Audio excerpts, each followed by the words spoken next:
Hello my dear students, कैसे बच्चे आप लोग। बच्चों में डॉक्टर ब्रजेश श्रीवास्तव आप सभी बच्चों को आज हम कोविड-19 के कारण जो इलाहाबाद यूनिवर्सिटी ने अपने सिलेबस को रिड्यूस किया है उससे रिलेटेड कुछ खास जानकारियां देने के लिए आपके पास आए हैं। तो सबसे पहले मैं अपनी पूरी टीम के साथ आप सभी बच्चों का हार्दिक स्वागत करता हूं।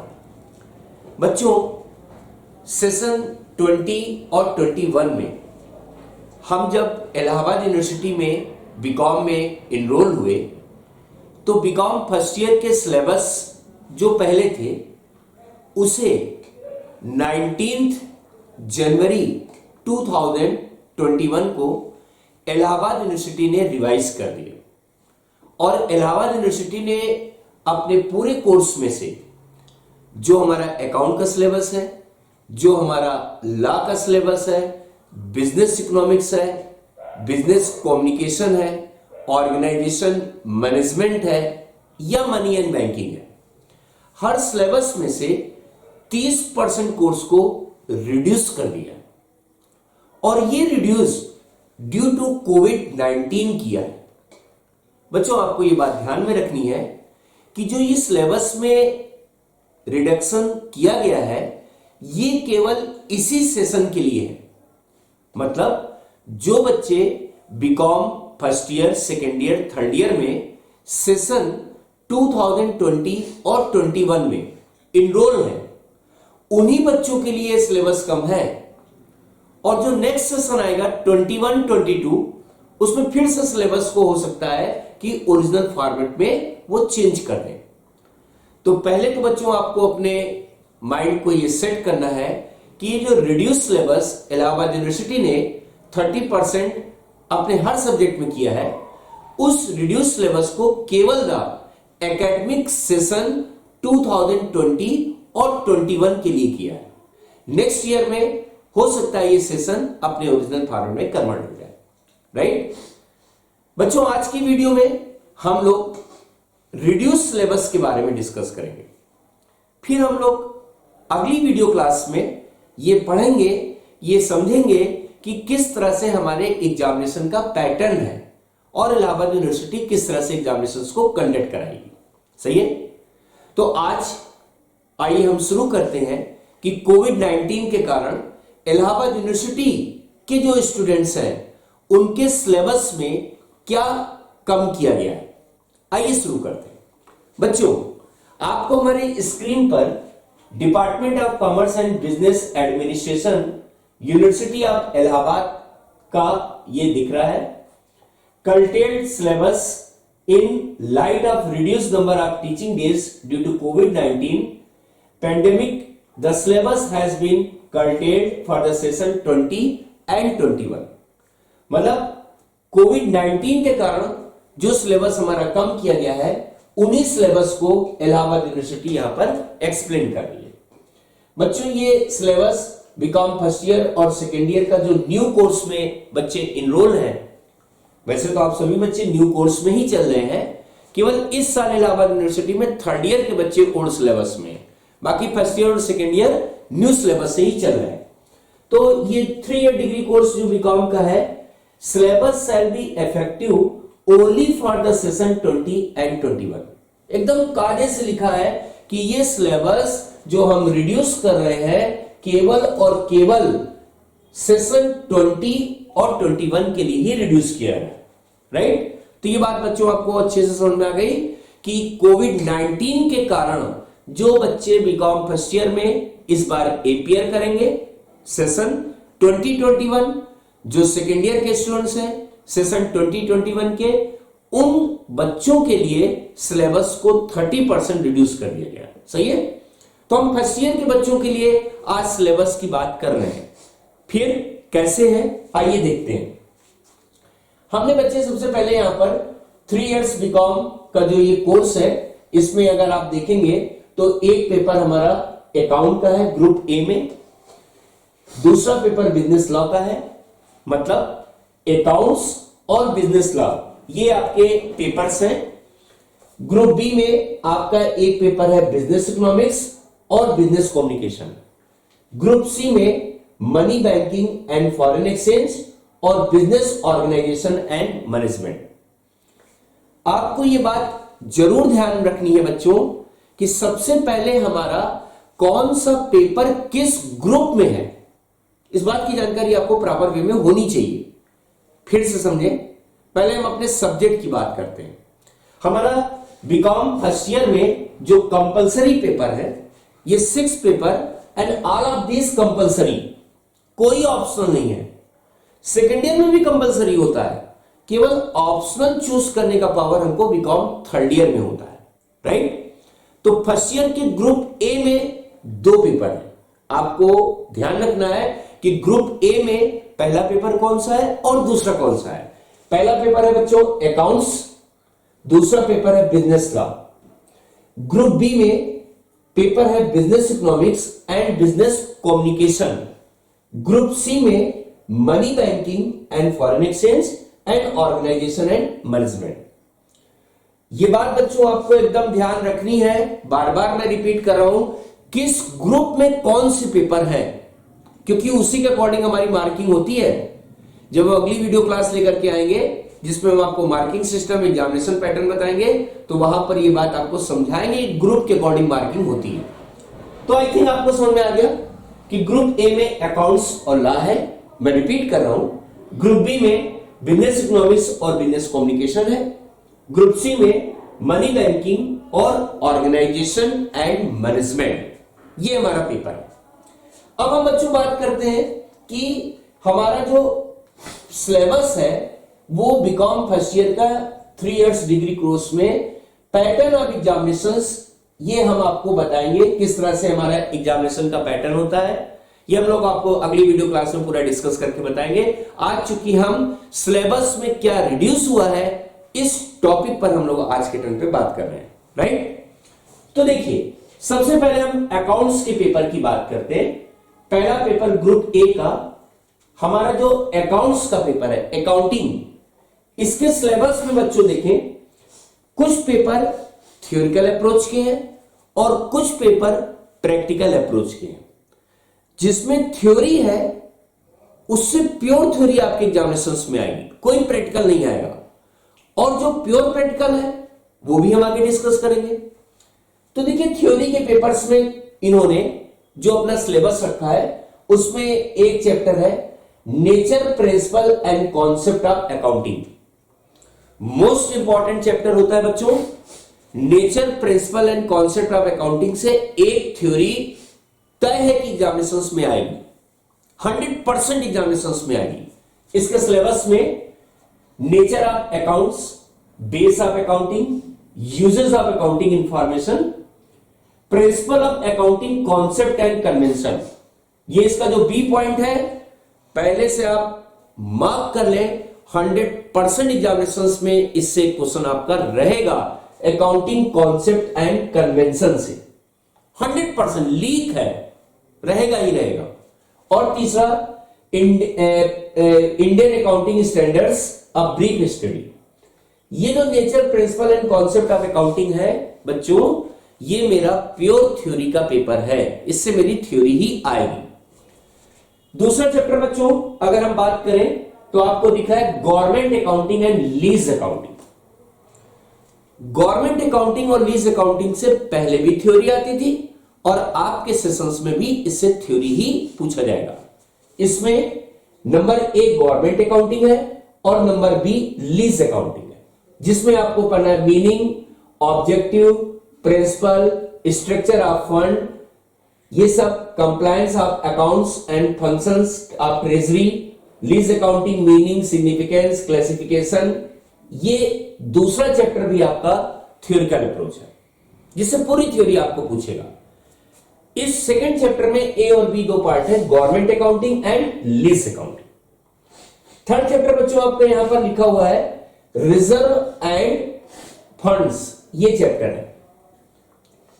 रिजर्व एंड फंड से आपने प्राइमरी भी जब आप अकाउंट्स पढ़े थे तो आपको पहले भी रिजर्व एंड फंड से थ्योरी पूछा गया था।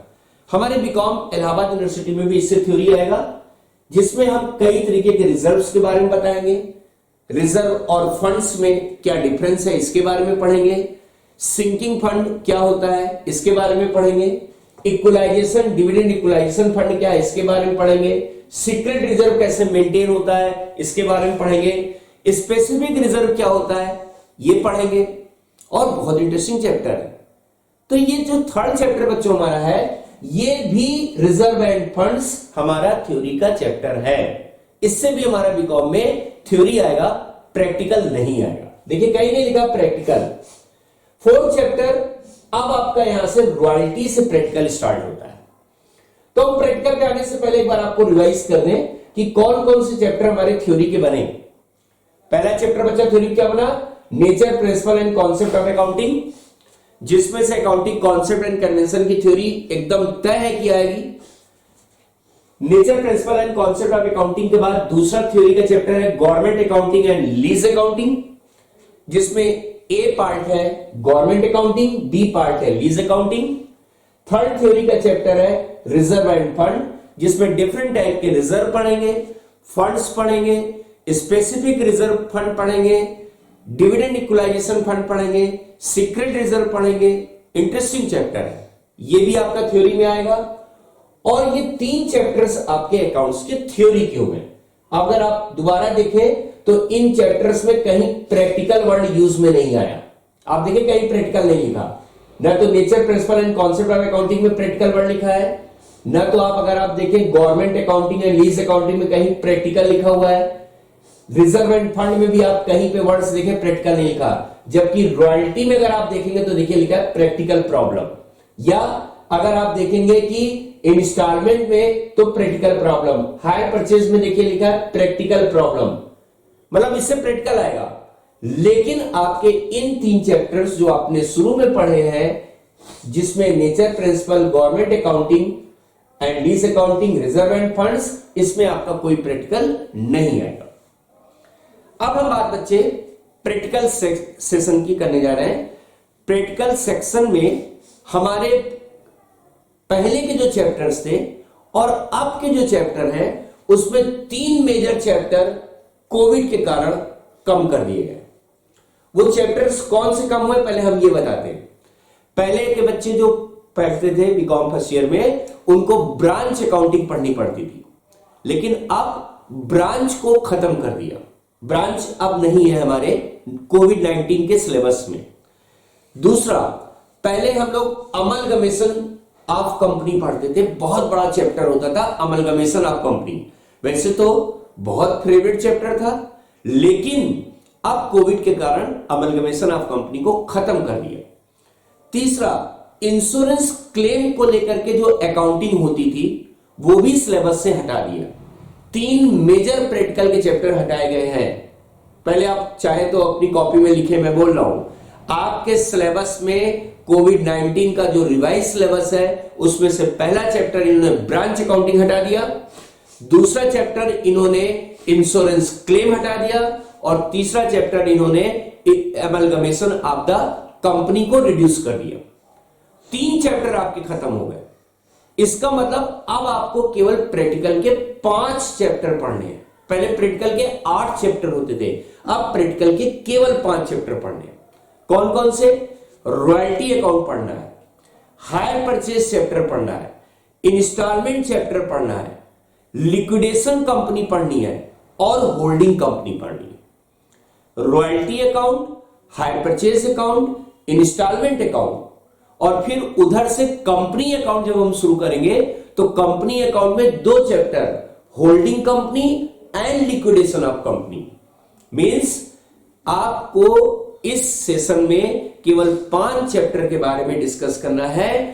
3 चैप्टर आपके प्रैक्टिकल के जो बड़े चैप्टर थे, branch accounting, insurance claim accounting और अमलगमेशन ऑफ कंपनी, इसको हटा दिया। तो बच्चों 3 मेजर हेड हट गए। अब आपके पास जो मेजर हेड में बचा, रॉयल्टी बचा। रॉयल्टी में जो सिलेबस पहले था वही सिलेबस अब भी पढ़ना है। आप सभी बच्चों को मालूम है रॉयल्टी बहुत इंटरेस्टिंग चैप्टर है। हायर परचेज सिस्टम जो पहले था सिलेबस का, वही सिलेबस हायर परचेज है। हायर परचेज के साथ इंस्टॉलमेंट भी है। बच्चों एकदम मत घबराइएगा, हायर परचेज और इंस्टॉलमेंट 90% एक जैसा चैप्टर है। अगर आप हायर परचेज पढ़ लेंगे तो इंस्टॉलमेंट अपने आप आपका तैयार हो जाएगा। फिर उसके बाद एक अगला चैप्टर आपको कंपनी अकाउंट से पढ़ना है, जिसमें होल्डिंग कंपनी और लिक्विडेशन ऑफ कंपनी को रखा गया। सही है, तो चलिए शुरू करते हैं। प्रैक्टिकल चैप्टर की अगर हम बात करें तो रॉयल्टी अकाउंट। रॉयल्टी अकाउंट में केवल आपको देखिए रॉयल्टी के टर्म्स पढ़ने हैं।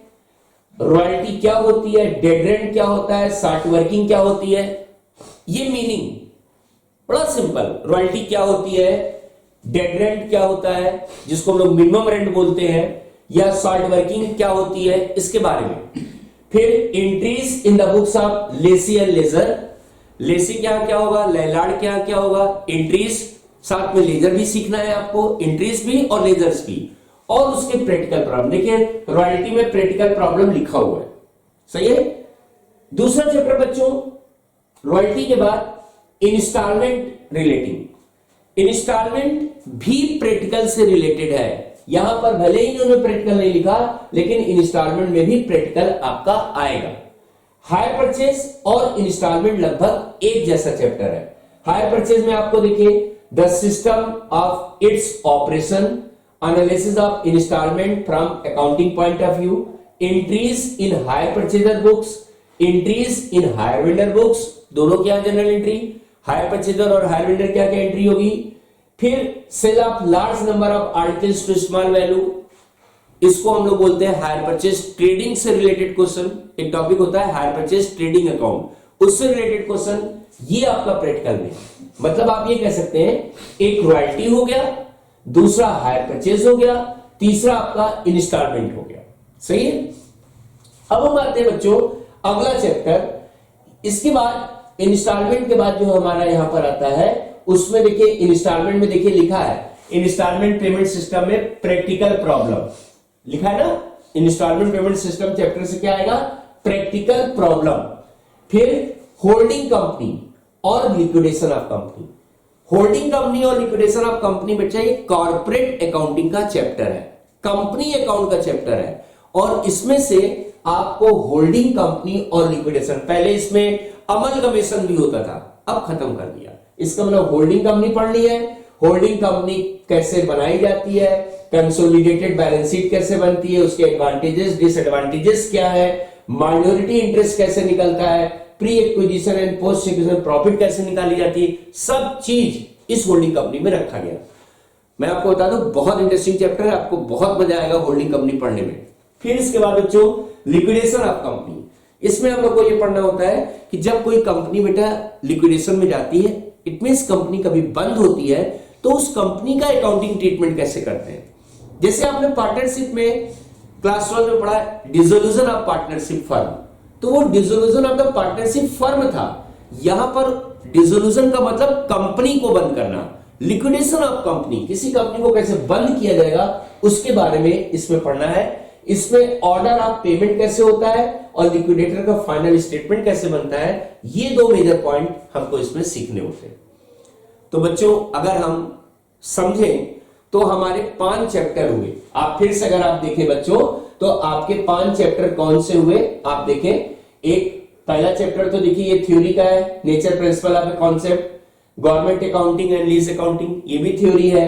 फिर इसके बाद बच्चों ये आपका रिजर्व एंड फंड थ्योरी है, 3 चैप्टर थ्योरी हो गया। रॉयल्टी अकाउंट आपका प्रैक्टिकल है। रॉयल्टी के बाद हायर परचेज सिस्टम आपका प्रैक्टिकल है। इसके बाद इंस्टॉलमेंट पेमेंट सिस्टम, ये भी प्रैक्टिकल है। देखिए लिखा है प्रैक्टिकल प्रॉब्लम। होल्डिंग कंपनी, ये भी प्रैक्टिकल है। और practical problem liquidation of company से भी आता है। सही है। लिक्विडेशन ऑफ कंपनी में आप क्या पढ़ेंगे, थोड़ा सा इंट्रोडक्शन दे दें। लिक्विडेशन ऑफ कंपनी में जब किसी कंपनी को हम बंद करते हैं तो उसको बंद करने का क्या प्रोसेस होता है, कैसे कंपनी बंद की जाती है। आपने कंपनी के केस में मालूम है company is an artificial person, right. तो कंपनी अपने आप शुरू भी नहीं हो सकती और कंपनी अपने आप बंद भी नहीं हो सकती। तो बंद करने का क्या प्रोसेस होगा, कैसे पेमेंट होगा, इसके लिए हम लोग एक लिक्विडेटर को अपॉइंट करते हैं और वो किसी कंपनी को बंद करने के लिए एक अपना स्टेटमेंट बनाता है। उसी स्टेटमेंट को हम लोग इस चैप्टर में पढ़ेंगे, that is liquidation of company. Holding company में बच्चों हम लोग जब कभी दो कंपनी, एक कंपनी किसी दूसरे कंपनी को होल्ड कर लेती है मोर देन 50% शेयर उसने खरीद लिया, तो दूसरी कंपनी सब्सिडरी कंपनी बन जाती है, और जिस कंपनी ने होल्ड किया वो कंपनी होल्डिंग कंपनी बन जाती है। तो जब एक कंपनी किसी दूसरे को होल्ड करेगी तो किस तरह से उसके ट्रीटमेंट बैलेंस शीट से रिलेटेड होंगे, कैसे दोनों के बैलेंस शीट आपस में मर्ज होंगे, उसी मर्जर को हम लोग यहां पर एक वर्ड है देखिए कंसोलिडेटेड बैलेंस शीट, दोनों की बैलेंस शीट मिलके बनाते हैं। कैसे बनाते हैं इसका ब्रीफ डिस्कशन आपको होल्डिंग कंपनी में मिलेगा। तो बच्चों आई थिंक आज के टर्न पे अकाउंट्स में क्या क्या चेंज हुए हैं ये आपको सिलेबस में ब्रीफ डिस्कशन आपको करके मैंने बता दिया। साथ ही साथ बच्चों हम आपको ये भी बता दें कि बिजनेस लॉ में भी आपका 30% सिलेबस कम हो गया, बिजनेस इकोनॉमिक्स में भी 30% कम हो गया, लॉ ऑफ कॉन्ट्रैक्ट एक्ट जो बिजनेस लॉ का था उसमें स्पेशल कॉन्ट्रैक्ट का पार्ट हटा दिया गया। जो हमारा स्पेशल कॉन्ट्रैक्ट था, बेलमेंट था या एजेंसी थी या और जो स्पेशल कॉन्ट्रैक्ट बनते थे वो सब हटा दिए गए। 30% लॉ का सिलेबस कम हो गया। 2 एक्ट हटा दिए गए, 2 एक्ट, इंश्योरेंस एक्ट हटा दिया और UP shop and commercial establishment act भी हटा दिया। अब आपको लॉ में केवल 4 एक्ट के बारे में पढ़ना है, केवल 4 एक्ट। अगर आप देखें तो आपके 4 एक्ट बेटा जो यहां पर है बिजनेस लॉ में, केवल आपको डिस्कस करना है। ये लॉ का पेपर है बच्चा, ये देखिए बिजनेस लॉ, कॉन्ट्रैक्ट एक्ट पढ़ना है।